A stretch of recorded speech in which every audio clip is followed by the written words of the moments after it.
नमस्कार दोस्तों, एक बार फिर से स्वागत है हमारे यूट्यूब चैनल एडू हलचल में। आज हम देखेंगे प्लेटफॉर्म का टेस्ट सीरीज 7। चलिए बिना समय गंवाए हम शुरू करते हैं। आज का फर्स्ट क्वेश्चन है मिश्रित खेती है। मिश्रित खेती क्या है? कृषि के साथ पशुपालन करना। क्या है? कृषि के साथ पशुपालन करना। क्या है ये? मिश्रित खेती है। रेशम कीट किस पौधे पर निवास करते हैं? रेशम कीट किस पौधे पर निवास करते हैं? तो किस पौधे पर निवास करते हैं रेशम कीट? तो शहतूत के पौधे पे निवास करते हैं रेशम कीट। ठीक है, चलिए आगे देखते हैं कि कपास के पौधे में बीटी अविश को एक जीन के द्वारा कुटित किया गया, उसे क्या कहते हैं? कपास के पौधे में तो क्या कहते हैं उसको? क्राई कहेंगे। हरित खाद के लिए उपयुक्त एक अफलीदार फसल कौन सा है? हरित खाद के लिए उपयुक्त एक अफलीदार फसल कौन सा है? तो कौन सा है? तो लोबिया। क्या हो जाएगा? लोबिया। पूसा रूबी किस्म का एक है। पूसा रूबी किस्म का एक क्या है? तो वो क्या है? तो वो टमाटर है। पूसा टमाटर का एक क्या है? किस्म है। चलिए 6 नंबर क्वेश्चन देखते हैं। टर्की किसकी नस्ल है? टर्की जो है किसकी नस्ल है? तो ये मुर्गी की नस्ल है, टर्की। ठीक है, टर्की मुर्गी का नस्ल है। दूध उत्पादन में भारत का कौन सा स्थान है? दूध उत्पादन में भारत का विश्व में प्रथम स्थान है। विश्व में सबसे ज़्यादा दूध उत्पादन कहाँ होता है? तो भारत में है। ठीक है, चलिए 8 नंबर क्वेश्चन है कि मधुमक्खियों का प्रजनन तथा प्रबंधन कहलाता है। मधुमक्खियों का प्रजनन तथा प्रबंधन क्या कहलाता है? तो एपीकल्चर। ए नंबर, एपीकल्चर किससे संबंधित है? तो मधुमक्खियों के प्रजनन से संबंधित है एपीकल्चर। ठीक है, भोपाल गैस दुर्घटना का कारण क्या था? भोपाल गैस दुर्घटना का कारण क्या था? मिथाइल आइसोसाइनेट का क्या हो गया था? रिसाव हो गया था। ठीक है, चलिए 10 नंबर क्वेश्चन देखते हैं। निम्नलिखित में से कौन सा स्वच्छ ईंधन का एक उदाहरण है? स्वच्छ ईंधन का एक उदाहरण कौन सा है? तो प्रोपेन क्या है? एक स्वच्छ ईंधन है। उर्वरक के अत्यधिक उपयोग से होता है। उर्वरक के अत्यधिक उपयोग से क्या होता है? मृदा प्रदूषण, जल प्रदूषण और वायु प्रदूषण। ठीक है, तो ये क्या हो जाएगा? तीनों सही है।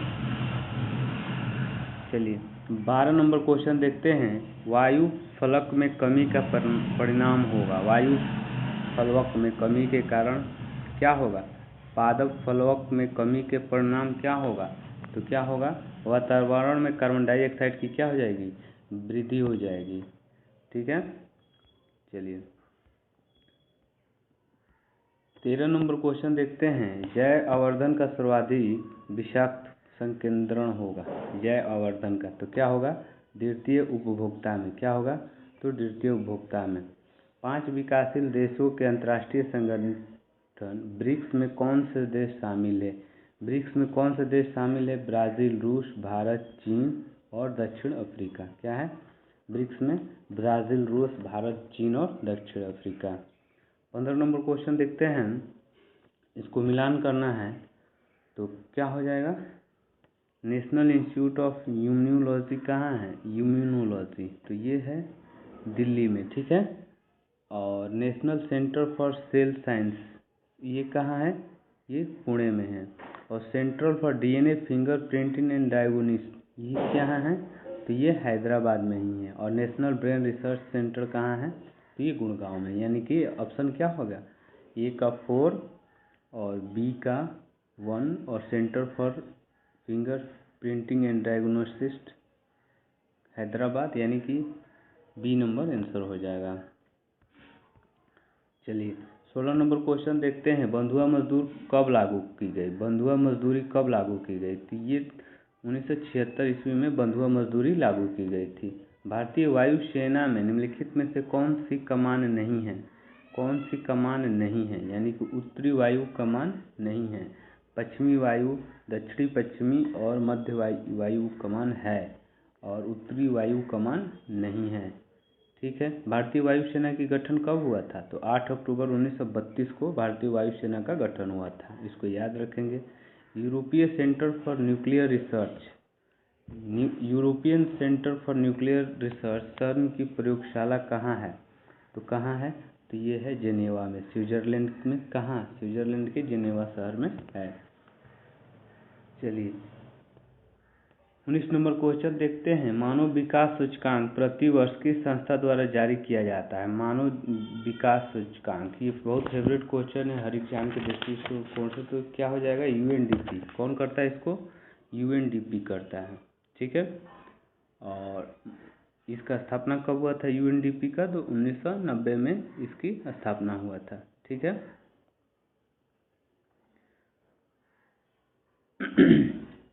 स्वीडन की संसद का नाम है, स्वीडन की संसद का क्या नाम है?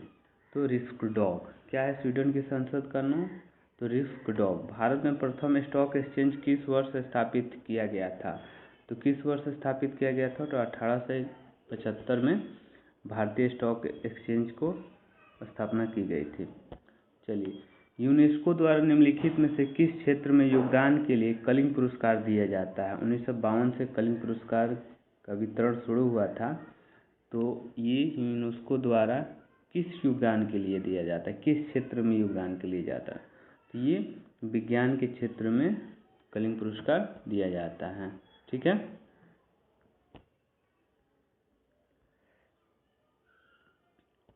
भारतीय रिजर्व बैंक आरबीआई का राष्ट्रीयकरण कब हुआ था? आरबीआई का राष्ट्रीयकरण कब हुआ था? तो 1949 में हुआ था। ठीक है। और आरबीआई एक्ट 1934 में आई थी, और 1 अप्रैल 1935 को इसकी स्थापना की गया था। ठीक है। और 1 जनवरी 1949 को इसका राष्ट्रीयकरण किया गया, और 19 जुलाई 1969 को इंदिरा गांधी की सरकार ने 14 निजी बैंकों का राष्ट्रीयकरण किया था। 1969 में 14 बैंकों का राष्ट्रीयकरण हुआ था। और वर्तमान में 12 राष्ट्रीयकृत बैंक है। कितना है? वर्तमान में 12 राष्ट्रीयकृत बैंक है। शिग्मो क्या है? शिग्मो क्या है? शिग्मो गोवा का वसंत ऋतु का महत्व है। वसंत ऋतु में गोवा में एक त्यौहार मनाया जाता है, उसको क्या बोलते हैं? शिग्मो। चलिए 25 नंबर क्वेश्चन है। निम्नलिखित में से कौन पर्वतीय चोटी का सही सुमेलित नहीं है? सही सुमेलित नहीं है यानी कि अबोर झारखंड में यही सुमेलित नहीं है। ये अबोर कहाँ है? अरुणाचल प्रदेश में है। ठीक है। बाकी तो सुमेलित देख लेते हैं। मिकिर कहाँ है? असम में है। नीमगिरी उड़ीसा में, और दूनागिरी उत्तराखंड में। अबोर सिर्फ गलत है। अबोर कहाँ है? उत्तराखंड में है। निम्नलिखित में से कौन सा एक कथन सही नहीं है? निम्नलिखित में से कौन सा कथन सही नहीं है? तो कौन सा कथन सही नहीं है? तो भारत में जोग जलप्रपात उच्चतम जोग जलप्रपात है। ठीक है। ये क्या है कथन? ये गलत है। ठीक है।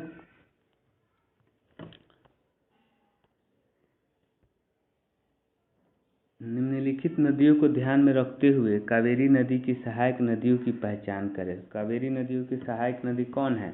अमरावती है, भवानी है, और हेमावती है। ठीक है। यानी कि 1, 2 और 4 कावेरी की नहीं है सहायक नदी। ठीक है। ये जो दूध गंगा दिया है, ये कृष्णा नदी की सहायक नदी है। ठीक है। कृष्णा नदी की। निम्नलिखित में से कौन सा एक भारत में कहवा उत्पादन में अग्रणी है? कहवा उत्पादन में अग्रणी कौन है? तो कहवा उत्पादन में कर्नाटक क्या है? आगे है। जनगणना 2011 के अनुसार अनुसूचित जनजाति का अधिकतम प्रतिशत जिला किस राज्य में पाया जाता है? जनगणना 2011 के अनुसार अनुसूचित जनजाति का अधिकतम प्रतिशत जिस राज्य में पाया जाता है वो कौन सा है? अनुसूचित जनजाति कहाँ सबसे ज़्यादा पाए जाते हैं? तो वो कौन सा राज्य हो जाएगा? तो मिजोरम। आंसर क्या हो जाएगा? मिजोरम। अनुसूचित जनजाति ज़्यादा है। निम्नलिखित में से कौन सा एक सही सुमेलित नहीं है? सही सुमेलित कौन सा नहीं है? तो नेयर क्या है? छत्तीसगढ़ में नहीं है, यही सुमेलित नहीं है। बाकी मूकांबिका कर्नाटक में है, दलमा झारखंड में है और कोटिगांव गोवा में है। निम्नलिखित में से एक कृषि उपज का भारत विश्व में सर्वाधिक उत्पादक है। निम्नलिखित में से किस एक कृषि उपज का विश्व में सर्वाधिक उपज है? तो क्या है? तिलहन जो होता है भारत में विश्व में सबसे ज़्यादा होता है विश्व के कंपेयर में। इमलेनाइट जो भारतीय तटीय रेखा के साथ व्यापक रूप से विस्तारित है, किसका खनिज है? इमेलाइट किसका है? तो टाइटेनियम का है। इमेलाइट किसका है? तो टाइटेनियम का।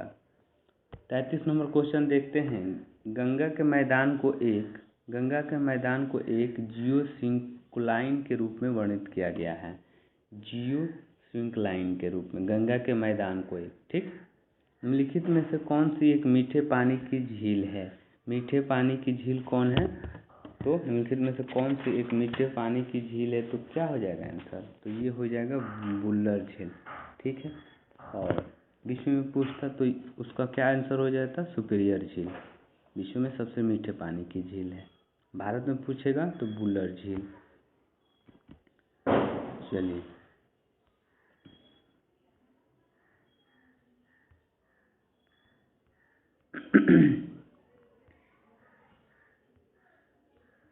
देखते हैं 35 नंबर क्वेश्चन। निम्नलिखित अपरदन चक्र की परिकल्पना इनमें से किसने प्रस्तुत की थी? अपरदन चक्र की परिकल्पना किसने प्रस्तुत की थी? तो ये थे W.M. डेविस। किसने? W.M. डेविस। गरजने वाली चालीसा, कुर्द पचासा, चीखने वाली साठा पौने पृथ्वी के किस गोलार्ध में चलती है? बहुत अच्छा क्वेश्चन है। तो कौन से? दक्षिणी गोलार्ध में चलती है। गरजने वाली चालीसा, पचासा, चीखने वाली साठा पृथ्वी के किस गोलार्ध में है? तो दक्षिणी गोलार्ध में है, ठीक है। 37 नंबर क्वेश्चन देखते हैं। सरगोशी सागर एक हिस्सा है। सरगोशी सागर किसका एक हिस्सा है? सरगोशी सागर उत्तरी अटलांटिक महासागर का क्या है? हिस्सा है। उत्तरी अटलांटिक महासागर का, याद रखेंगे। भारत में चीन के बीच सीमा रेखा को क्या कहते हैं? भारत में चीन के बीच क्या कहते हैं? तो मैकमोहन रेखा। क्या कहते हैं? तो मैकमोहन रेखा। अपवर्तन के आधार पर ज्वालामुखियों को किसमें वर्गीकृत किया जा सकता है? अपवर्तन के आधार किसमें? तो सक्रिय ज्वालामुखी, निष्क्रिय ज्वालामुखी और विलुप्त ज्वालामुखी, यानी कि उपयुक्त सभी। अटार्क में अपनी पहाड़ी यात्रा के अंत में सिंधु नदी अफगानिस्तान की किस नदी से जुड़ती है? सिंधु नदी अफगानिस्तान की किस नदी से जुड़ती है? तो काबुल नदी, ठीक है, काबुल नदी। अटार्क में अपनी पहाड़ी यात्रा के अंत में सिंधु नदी अफगानिस्तान की किस नदी से जुड़ती है? तो काबुल नदी।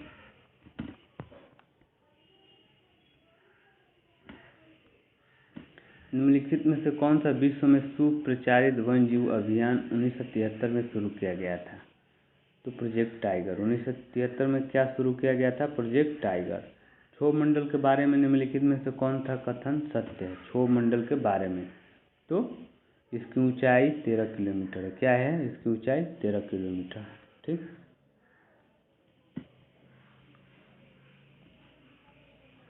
नागरिकता संशोधन अधिनियम 2019 का उद्देश्य क्या है? तो क्या है? अफगानिस्तान, बांग्लादेश और पाकिस्तान में उत्पीड़ित अल्पसंख्यक समूहों को नागरिकता प्रदान करना। नागरिकता संशोधन अधिनियम अफगानिस्तान, बांग्लादेश और पाकिस्तान में जो अल्पसंख्यक उत्पीड़ित हैं उनको भारत क्या करेगा? नागरिकता देगा। मुस्लिम को छोड़कर हिंदू, सिख, जैन और इन सारे धर्मों को देगा, मुस्लिम को छोड़ के नहीं देगा। किस वर्ष में राष्ट्रीय विस्तार सेवा को प्रारंभ किया गया था? किस वर्ष में राष्ट्रीय विस्तार सेवा को? तो किस वर्ष में किया गया था राष्ट्रीय विस्तार सेवा? तो इसका आंसर है ए, 1953 में क्या हुआ था? राष्ट्रीय विस्तार सेवा का प्रारंभ किया गया था, ठीक है। क्वेश्चन है, निम्नलिखित में से क्या संविधान की 11वीं अनुसूची में नहीं है? 11वीं अनुसूची में क्या नहीं है? तो ग्रामीण खेल नहीं है। 11वीं अनुसूची में पुस्तकालय हैं, ईंधन और चारा है, तकनीकी प्रशिक्षण है, लेकिन ग्रामीण खेल नहीं है, ठीक है। 46 नंबर क्वेश्चन देखते हैं। राज्य विधान परिषद के सदस्य निम्नलिखित में से किस श्रेणी से नहीं चुने जाते हैं? किस श्रेणी से नहीं चुने जाते हैं? तो उद्योगपति नहीं चुने जाते हैं, ठीक है। स्थानीय निकाय पंचायतों के MLC जो एमएलसी का चुनाव होता है तो एक बार पंचायत के सदस्य देते हैं, वार्ड वो लोग जो चुनते हैं। एक शिक्षक का नेता होता है जिसमें शिक्षक ही सिर्फ वोट देंगे। फिर एक स्थानीय वोट आता है एमएलसी के चुनाव, एमएलसी के चुनाव में, सॉरी, राज्य विधान परिषद एमएलसी के चुनाव में, ठीक है। जो ग्रेजुएट वोटर हैं वही देंगे, लेकिन उद्योगपति के चुनाव नहीं होता है। भारतीय प्रशासन में विभाजन प्रणाली किससे संबंधित है? भारतीय प्रशासन में विभाजन प्रणाली किससे संबंधित है? तो नीति कार्यान्वयन से संबंधित है। क्या है? तो नीति कार्यान्वयन से संबंधित है।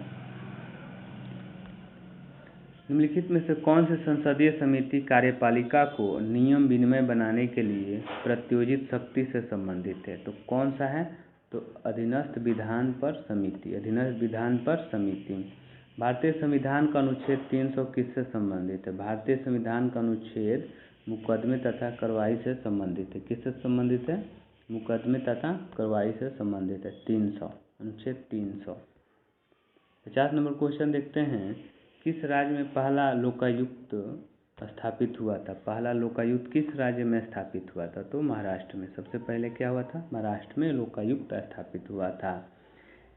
एएस आनंद 1990 के दशक के अंत में किस पद पर कार्यरत थे? एएस आनंद 1990 में क्या थे ये? तो ये भारत के मुख्य न्यायाधीश थे। चलिए 52 नंबर क्वेश्चन है। भारत के वीरता आयोग के संदर्भ में निम्नलिखित कथनों पर विचार करें। निम्नलिखित कथनों पर विचार करना है और कौन से कथन सही है। तो कौन से हो जाएगा? संविधान का अनुच्छेद 280 के तहत वीरता आयोग की स्थापना किया गया था। 280 में वीरता आयोग, और वीरता आयोग द्वारा की गई सिफारिशें प्राकृतिक में केवल सलाहकारी है, ठीक है, यानी कि 2 और 3 सही है। तो आंसर क्या हो जाएगा? सी। 53 नंबर क्वेश्चन देखते हैं कि सन 1946 में बनी अंतरिम सरकार में राजेंद्र प्रसाद के पास कौन सा विभाग था? राजेंद्र प्रसाद के पास कौन सा विभाग था? तो खाद्य एवं कृषि था। क्या था? खाद्य एवं कृषि था। पटना हाई कोर्ट का मुख्य न्यायाधीश कौन है? पटना हाई कोर्ट का मुख्य न्यायाधीश कृष्णन विनोद चंद्रन है। क्या है? कृष्णन विनोद चंद्रन है। याद रखेंगे कौन है? कृष्णन विनोद चंद्रन। 55 नंबर क्वेश्चन देखते हैं। आंतरिक चलनिधि समायोजन सुविधा ILAF को किस समिति ने सुझाया? तो किस समिति में सुझाया था इसको? ILMF को किसने सुलझाया था इसको? तो ये थे नरसिम्हा समिति ने। किसने सुलझाया था? तो नरसिम्हा समिति ने, ठीक है। निम्नलिखित में से कौन सा अधिनियम ब्रिटिश सरकार को बंदी प्रत्यक्षीकरण को स्थगित करने का अधिकार देता है? ब्रिटिश सरकार को, यानी कि कौन सा? Roulette act 1919। रोलेट एक्ट 1919 कौन सा आंसर हो जाएगा? Roulette act 1919। 57 नंबर क्वेश्चन देखते हैं कि भारत के उपराष्ट्रपति का चुनाव किसके द्वारा किया जाता है? भारत के उपराष्ट्रपति का चुनाव सदन के दोनों सदनों के सभी सदस्य, चाहे निर्वाचित हो या मनोनीत, ठीक है, राष्ट्रपति का उपराष्ट्रपति के चुनाव में भाग लेते हैं सदन के दोनों सदनों के सदस्य, यानी कि राज्यसभा और लोकसभा, ठीक है। 58 नंबर क्वेश्चन देखते हैं। निम्नलिखित में से कौन सा एक भारत के राष्ट्रपति का संवैधानिक विशेषाधिकार नहीं है? तो कौन सा नहीं है? तो ये है पुनर्विचार के लिए एक वित्तीय विधेयक की वापसी। पुनर्विचार के लिए एक वित्तीय विधेयक की वापसी, ठीक है। लोकसभा सचिवालय किसके सीधे पर्यवेक्षण में आता है? लोकसभा सचिवालय तो लोकसभा अध्यक्ष के मतलब अंडर आता है। भारत में तृतीय पंचवर्षीय योजना, चौथी पंचवर्षीय योजना में कितने वर्षों का अंतराल है? तो कितने वर्षों का अंतराल था? तो 3 वर्षों में, तृतीय और चौथे पंचवर्षीय में, क्योंकि उस वक्त भारत, पाकिस्तान और चीन से युद्ध हुआ था, इस वजह से गैप हो गया था। मुख्य रूप से सामान्य मानव विकास सूचकांक में सम्मिलित है, मुख्य रूप से, तो क्या है? जीवन प्रत्याशा, प्रति व्यक्ति आय और साक्षरता दर, यानी कि ये क्या है? उपयुक्त सभी मानव विकास सूचकांक में सम्मिलित है। भारत की नई औद्योगिक नीति 1991 आधारित है। किस पे आधारित है? तो उदारीकरण, निजीकरण और वैश्वीकरण, यानी कि तीनों पे आधारित है। तो उपयुक्त आंसर क्या हो जाएगा उसका? सभी। ट्राइसेम ग्रामीण युवा स्वराज हेतु प्रशिक्षण योजना एक कार्यक्रम है। तो किसका कार्यक्रम है ये? ग्रामीण विकास का। किसका? तो ग्रामीण विकास का। भारत में पहली औद्योगिक नीति जारी हुई थी। पहली औद्योगिक नीति कब जारी हुई थी? तो 6 अप्रैल 1948 को। बहुत अच्छा क्वेश्चन है। भारत की पहली औद्योगिक नीति कब जारी हुई थी? तो 6 अप्रैल 1948 को। क्वेश्चन देखते हैं। मेक इन इंडिया वैश्विक पहल का प्रवर्तन किया गया। मेक इन इंडिया का वैश्विक स्तर पे तो क्या? सितंबर 25, 2014 को। ठीक है। मेक इन इंडिया कब आया था? तो 2014 में 25 सितंबर को। ठीक। नाबार्ड कृषि एवं ग्रामीण विकास हेतु राष्ट्रीय बैंक का लक्ष्य है। क्या लक्ष्य है इसका? तो ग्रामीण साख। क्या है? तो ग्रामीण साख। भारतीय छठी पंचवर्षीय योजना नाई की अवधि संबंधित है। छठी पंचवर्षीय योजना कब आया था? छठी पंचवर्षीय योजना कब आया था? तो आंसर हो जाएगा 1980 से 85 के बीच में आया था। 68 नंबर क्वेश्चन है कि भारत में किस वर्ष रेल बजट को आम बजट में मिला दिया गया? रेल बजट को आम बजट में 2017 से। 17 से पहले दोनों अलग अलग पास होता था। आर्थिक विकास का सबसे अच्छा सूचकांक किसके द्वारा प्रदान किया जा सकता है? तो प्रति व्यक्ति आय के में वृद्धि के अनुसार प्रति वर्ष प्रति व्यक्ति वास्तविक कितना आय है, कितना वृद्धि हो रहा है, तो आर्थिक विकास का सबसे अच्छा सूचकांक वही है। 70 नंबर क्वेश्चन है कि मिलान करना है सूची 1 को सूची 2 से। तो सरकारिया आयोग क्यों आया था? सरकारिया आयोग आया था केंद्र राज्य संबंध के लिए। क्यों आया था? तो केंद्र राज्य संबंध के लिए। इसको सही करते हैं। सरकारी आयोग आया था केंद्र और राज्य के बीच में संबंध के लिए। सी रंगराजन समिति आया था गरीबी की माप की कार्यपालन की समीक्षा के लिए। और पारेख समिति आया था इंफ्रास्ट्रक्चर फाइनेंसिंग के लिए। और नरसिम्हा समिति आया था बैंकिंग के सुधार के लिए। नरसिम्हा समिति बैंकिंग और सरकारी आयोग केंद्र और राज्य के बीच में संबंध के लिए। ठीक है। 71 नंबर क्वेश्चन है कि विशेष आर्थिक क्षेत्र अत्यधिक सफल प्रयोग की लाइन पर आधारित है। विशेष आर्थिक क्षेत्र तो किस पे? तो चाइनीज के प्रयोग की लाइन पर आधारित है। विशेष आर्थिक क्षेत्र अत्यधिक सफल चाइनीज प्रयोग की लाइन पर आधारित है। विश्व व्यापार संगठन में भारत सम्मिलित हुआ। विश्व व्यापार संगठन में कब भारत सम्मिलित हुआ? तो 1995 में। कब हुआ? 1995 में। संशोधित मूल्य वर्धित कर MOD-VAT संबंधित है। संशोधित मूल्य वर्धित कर किससे संबंधित है? तो उत्पादन कर से। किस पे? उत्पादन कर से। देखेंगे विक्रय कर, जायदाद शुल्क और निगम कर से नहीं, उत्पादन कर से संशोधित मूल्य वर्धित है, संबंधित है। चलिए 74 नंबर क्वेश्चन देखते हैं। नफेड है एक। नफेड क्या है? नफेड है सहकारी संगठन। क्या है? सहकारी संगठन। कश्मीर का अकबर नाम से प्रसिद्ध सुल्तान था। कश्मीर के अकबर के नाम से प्रसिद्ध सुल्तान था सुल्तान जैनुद्दीन अबिदीन। कौन था? सुल्तान जैनुद्दीन अबिदीन। चलिए 76 नंबर क्वेश्चन देखते हैं। मुगल चित्रकला किसके नेतृत्व में अपने शीर्ष बिंदु पर था? किसके नेतृत्व में? तो मुगल चित्रकला जहांगीर के शासनकाल में अपने उच्चतम चोटी पे था। मध्यकालीन भारत में मनसवारी व्यवस्था क्यों लागू की गई थी? मध्यकालीन भारत में क्योंकि सैनिकों की सुगमता से भर्ती हेतु। मनसबदारी व्यवस्था सैनिकों की सुगमता से भर्ती के लिए। ठीक है। अष्टप्रधान का गठन किसने किया था? अष्टप्रधान का गठन किसने किया था? तो शिवाजी ने। अष्टप्रधान का गठन किसने किया था? शिवाजी ने। ठीक है।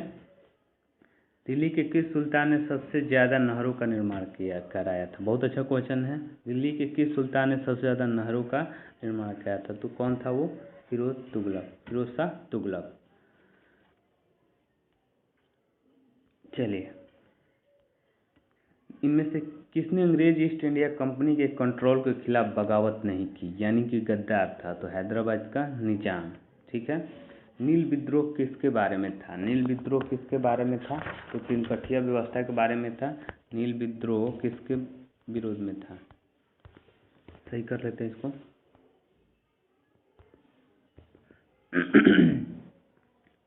नील विद्रोह था रैयत नील की खेती नहीं करना चाह रहे थे, पर उनमें एक अमान्य मूल्य पर जबरदस्ती करवाई जा रही थी।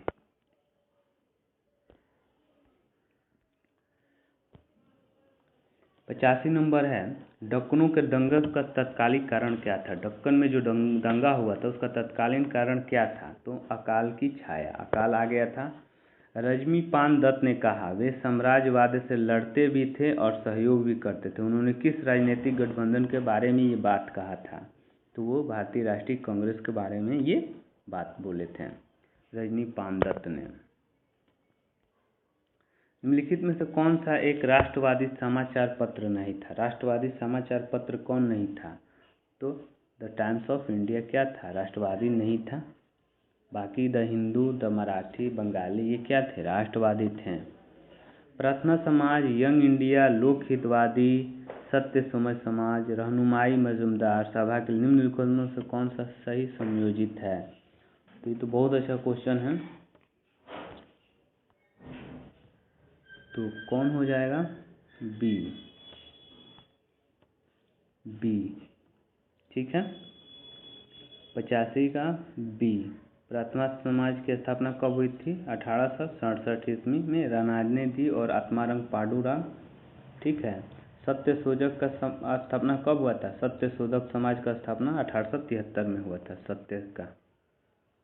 सत्य शोधक समाज का। ठीक है,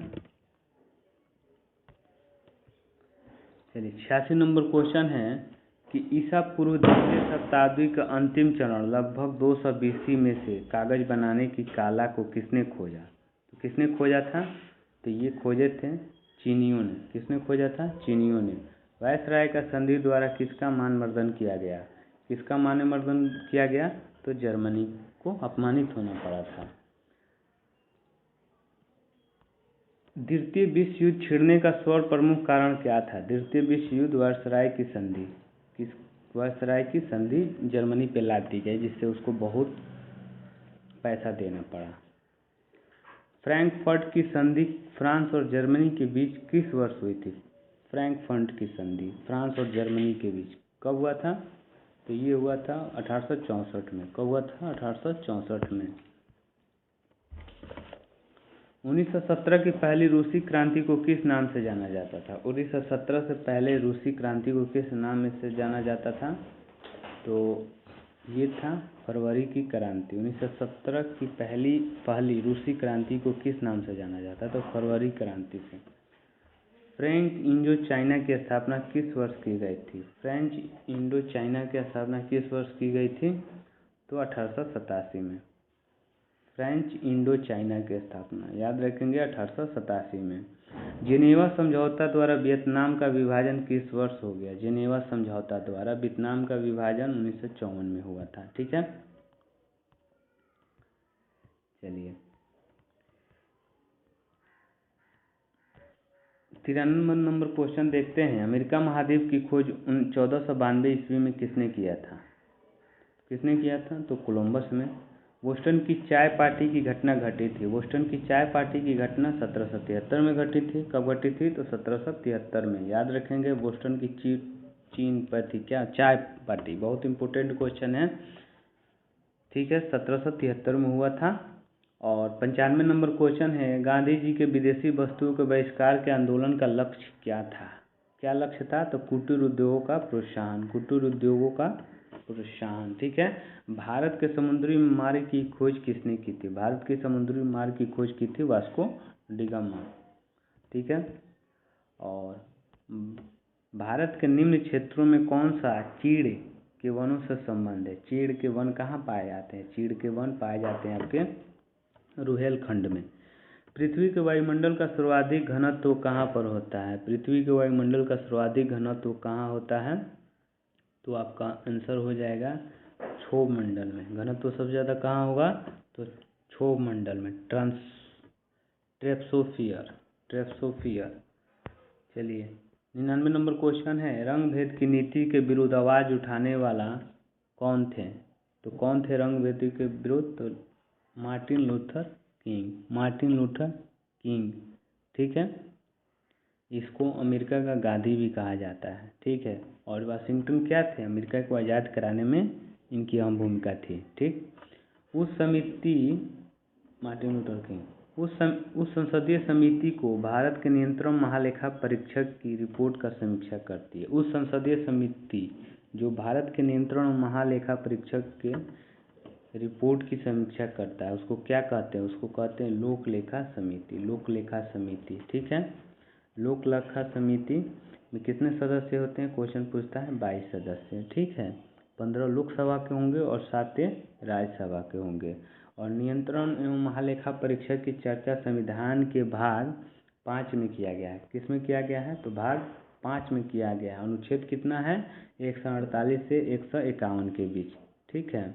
और ठीक है, तो आज का यही लास्ट क्वेश्चन था।